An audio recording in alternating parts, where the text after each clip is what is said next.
Hello there and welcome to EstiQ Media. This is another interesting vlog, and of course right here on EstiQ Media we get to give you the satisfaction that soothes your content crave. That's what we do, right? So we try as much as possible to reach out on every other segment that we know keeps you informed, from health to fashion tips, tech vibes, news updates, and lifestyle. All right, and we also do other segments where we get to entertain you as well.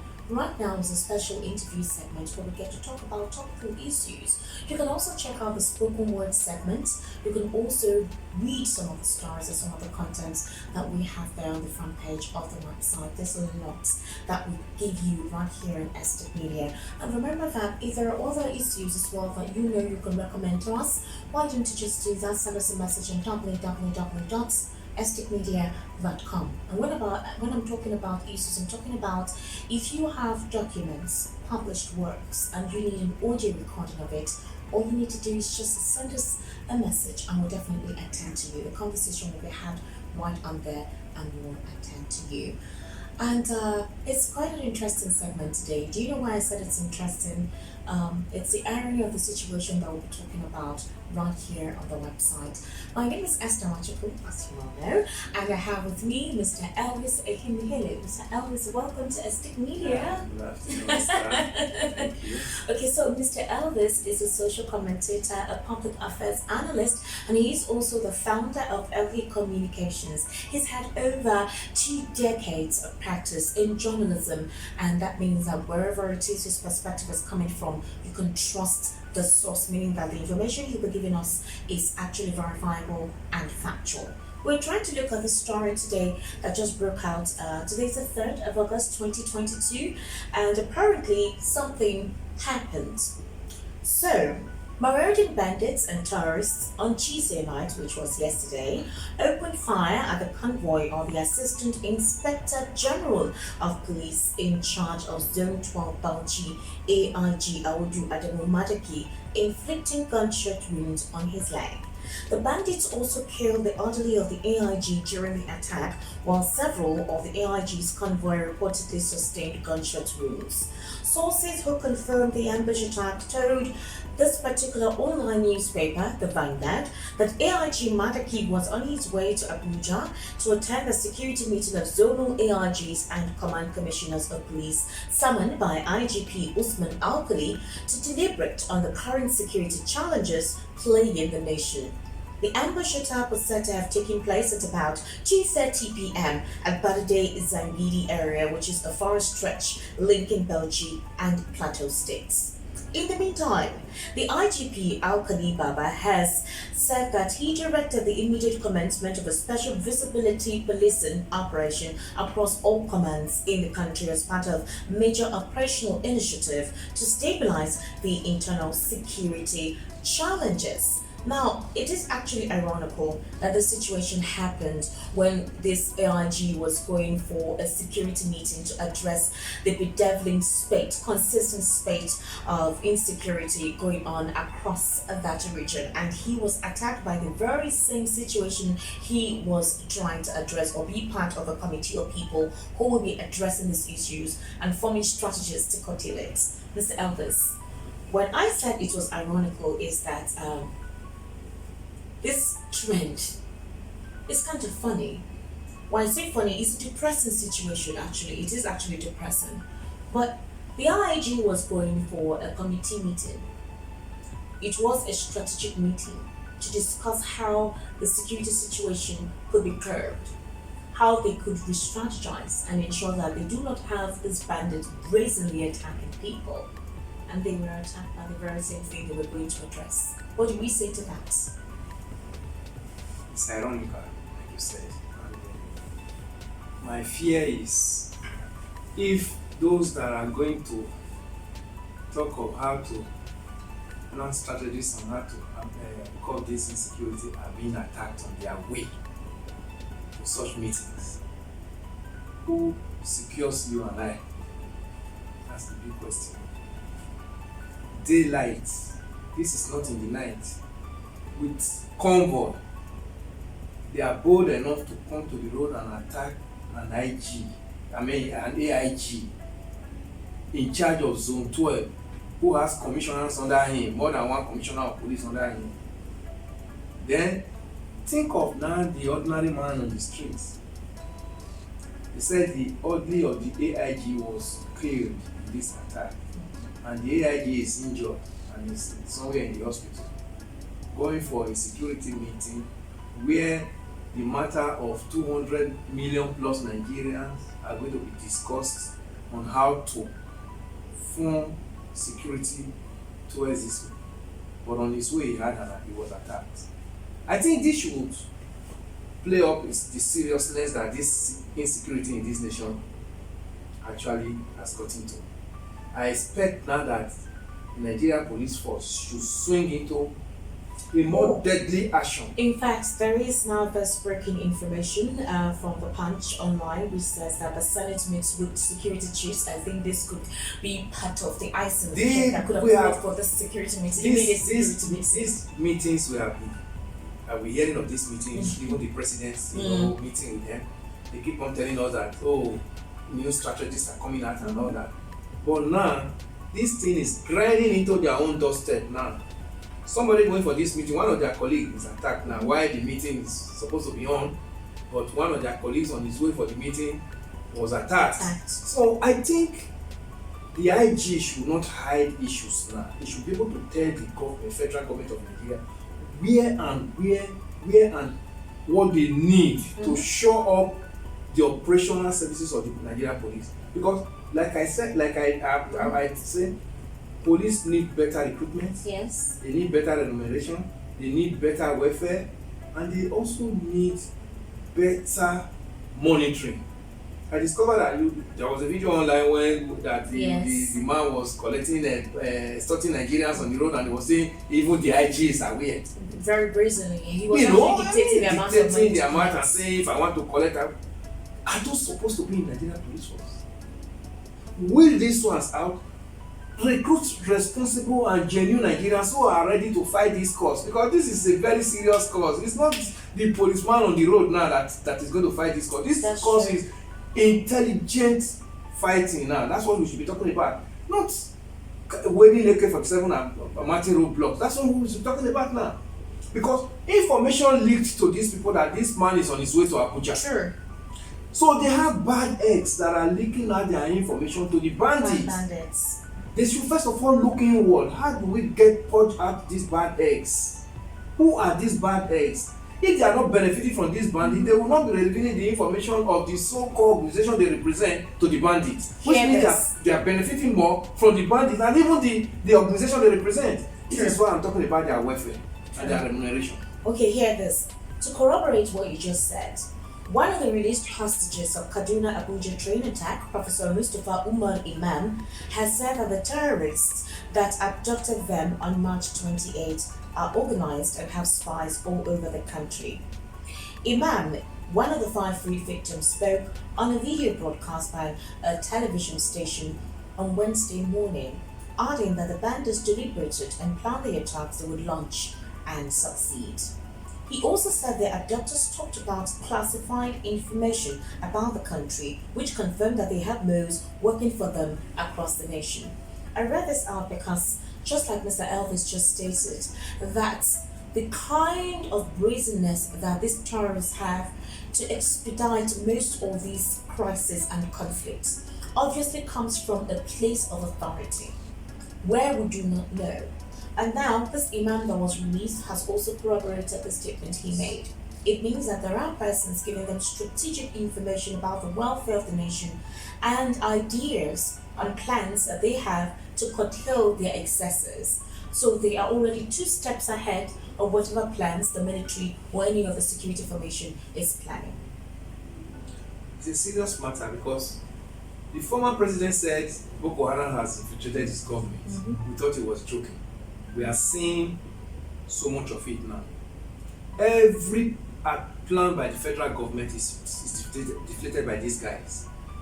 Because as the federal government is planning, somebody is also revealing it. The armed forces are planning, they are revealing it. So that's why I said the first thing the armed forces should do now is first of all to know whom they themselves are. most of them are there, they don't know the reason why they are there. They are working for these bandits. Remember the prelate of the Methodist Church? Yes. That paid 100 million. He said Came so. out He and revealed said, that. Revealed that, and the Nigerian army was accusing him.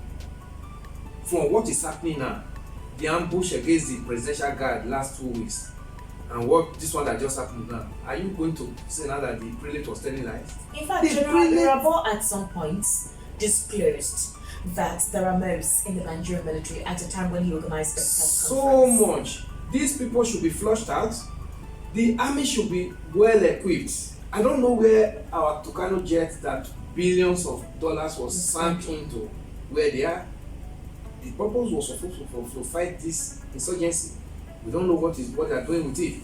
There shouldn't be anything like tolerance, because these people are not coming out to tolerate Nigerians. Why should the federal government be tolerating them? Why should the federal government be problem of placating them, bringing them out, then begin to feed them, put them in a coastal environment, and begin to say, oh, we are dialoguing, they've come out, they said they are reneging it. Who says a bandit will leave immediately, will leave his enclave immediately? The federal government should be sincere to themselves. These guys should be smoked out. No government, no serious government in the world, dialogue with bandits. Look at what by today's story was that the Akweda senior mine Akweda has just been smoked out by US. By the US. Remember the 9/11 we were talking about how so many years ago? Yes. This was 2021. I mean the year 2001. Till today they are still fighting them. They are still looking for them because they don't want them to have that same power they had that they bombed America. Yes. This is what the federal government should be talking about. Not bringing them out and start placating them and start telling them, oh, sending them abroad. Or just like the imam who wanted to turban one of the bandits. The man. Saying that would help them to stop exerting punishment and pillaging. He was doing it out of frustration. He was doing it out of because the government cannot come to their rescue. Now let me turban this man and let this man be like the security to my community so that my community people can go back to farming and do their business. These guys are no longer in business. Their major business is farming. They are out, they can't go to farm. Look at what happened yesterday. We could read story this morning that over 150 youth from Zamfara were moving towards Ogun. They were intercepted by Motekun because they don't have any job to do again. They are scattered everywhere. Some of them, most of them are not criminals. So most of them are out of frustration to survive. So the few ones that are criminals, the government should be able to do play their own constitutional responsibility to Nigerians. Smoke them out. If you are in the process of smoking them out, some of them come out willingly and say, oh, I'm tired, please, I'm surrendering. Put him aside, prisoner of war. You have to rehabilitate that one. And those that refuse to come out, smoke them out immediately. Could it be that the government or some of the government representatives are afraid of what these bandits will disclose, if at all, that sort of heavy-handed punitive measures is rendered on them? Remember, like we said, that they have moves, and these people know. A recent documentary by the BBC African Eye, one of the kingpins of who actually were part of the crew that abducted the secondary school students in Jengebe, he said that everybody is looking for money from top to bottom. The money is not just them, that even from the top as well, they also take out of these monies. So the question is has the state of the nation become a situation where some persons create conflicts to generate wealth, despite the detriments of, to the detriment of the health of the country? Is that basically what this is? It was left for too long and it has gotten to that level. It is not business. The business has come into it because so many people are now involved. It's not a chain. These guys that are in the bush are not the guys. These guys are just like their foot soldiers. There are men, real men that you and I relate with because we don't know their antecedent. We relate with them as normal human beings that are sponsoring these guys. What about the list that the UAE government gave to Nigeria? Why are they not talking about it? These are things that Nigerian government should have been talking. Oh, at the level we are now, there shouldn't be any pretense. Anybody that is fingered in this insecurity that we are talking about should be exposed and be punished adequately. That list is dormant. Nobody is talking about it. You see the man that was just released, the person that was just released, Yes. talking about their plans. Exactly. The And they way were they openly plan saying and it. exactly they get it right. Whereas they are planning it, they execute it and They it succeed completely. That means it is not those guys that are in the bush that are planning these logistics. They are not the ones that are planning. The people planning for them to execute. So these guys clear the way. They get food for them. They get them clothing. They get them arms and ammunition. They even give them medical cover. Some of them that are injured, they treat them. Do you think that's almost like a functional society? So they have all this. What the government should do is the government should also be able to recruit intel who will go into these their enclaves and be able to penetrate and be able to know what the role this man is playing, the role this one is playing. They should come in. Don't we have intelligent officers any longer who are supposed to do this? They will come in and be part of them over a period of time. Okay, if the BBC will do such documentary for almost a year, they were compiling facts for almost a year. Who is soon to speak on that documentary? Then that's BBC that is not even domiciled in Nigeria. Then Nigeria government that has this problem will tell you that they don't know where these guys are. They cannot tell us that that's fooling. They are fooling us. They know where they are. I think they have not taken the bull by the horn. The government is not serious about nipping this thing. If they are serious, they know what to do. Another country gave you list of sponsors. You cannot work on it. Then a foreign media is coming to do a documentary in your own backyard. They spoke with people who told them the gravity of this insecurity. Then what the minister come and say is that they are going to sanction them and they are not promoting terrorism. They are already telling you that through us we could get inroad into solving these problems. Then you are talking about how to sanction them. Is that going to bring solution to what we are facing? Then somebody will tell you that we know where they are. A governor in Nigeria will tell you we know where they are. I listen to their discussions every day. El-Rufai, governor of Kaduna State, has told Nigerians to know where they are, especially the Kaduna Abuja Yes, he said he listened to their discussions every day and they know where. If you say you know where they are, you listen to their discussion. What stops you from giving that information to the intelligent officers to penetrate that camp? When those intelligence officers obey themselves here, but probably they've not been given any go-ahead to do so, and that is why I'm telling you that the government should give them the willpower to do this. If the government is not giving them the willpower to, we see some videos online, soldiers complaining of arms. Okay, it's not even video. Remember Major General Adini that was court-martialed and demoted? Yes. He said, "Give me arms and ammunition to fight these guys." He said, "Why did he say that against the government?"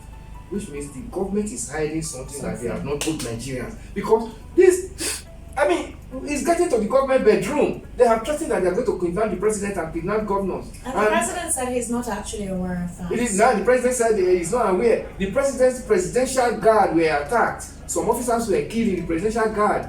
The president is still pretending that he's not aware.